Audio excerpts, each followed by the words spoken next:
तुम्हा सगळ्यांचं आपल्या यूट्यूब चॅनलमध्ये स्वागत आहे। आपल्या यूट्यूब चॅनलचं नाव आहे चायना आणि मी। तर माझं नाव आहे धनश्री आणि मी चायनामधल्या शेंझेन या सिटीमध्ये राहते। तुम्हाला सगळ्यांना आषाढी एकादशीच्या खूप खूप शुभेच्छा। तर हा माझा फर्स्ट फॅमिली व्लॉग आहे, सो मी खूप एक्साइटेड आहे आणि ॲट द सेम टाइम मी खूप नर्वस सुद्धा आहे। तर या व्हिडिओमध्ये मी तुम्हाला दाखवणार आहे की आम्ही चायनामध्ये आषाढी एकादशी कशी साजरी केली। सो व्हिडिओ शेवटपर्यंत बघत राहा। तर मी आधी फराळ बनवून घेते आणि त्यानंतर मी पूजा करणार आहे, कारण की पूजा झाल्यानंतर लगेच मला नैवेद्य पण दाखवता येईल। तर सगळ्यात आधी फराळ बनवताना मी गोड पदार्थ बनवते आणि मी खारीचा शिरा बनवते आधी।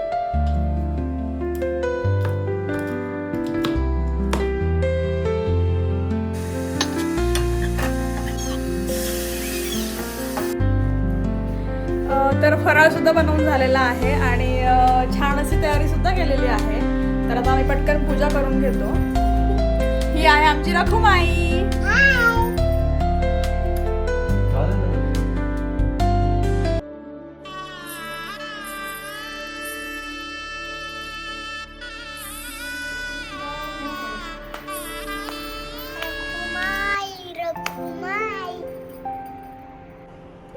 तर आमच्याकडे बेसिकली मूर्ती नाही आहे विठ्ठल रुक्मिणीची, कारण की इंडियामध्ये सुद्धा आमचं घर आहे, तर तिथे सासू सासरे राहतात आणि ते रोज देवाची पूजा करतात। मग त्यामुळे तिकडेच मी ती मूर्ती ठेवलेली आहे। लॅपटॉपवरती फोटो घेऊन आम्ही तो फोटो विठ्ठल रुक्मिणीची मूर्ती समजून आम्ही त्यांची पूजा करणार आहे।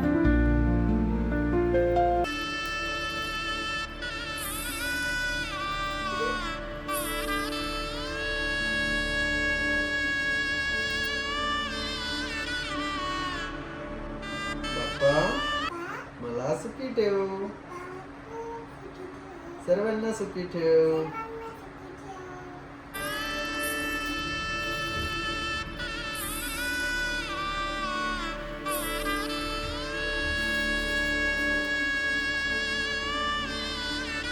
ठीक आहे, नैवेद्य घे, पाणी घे।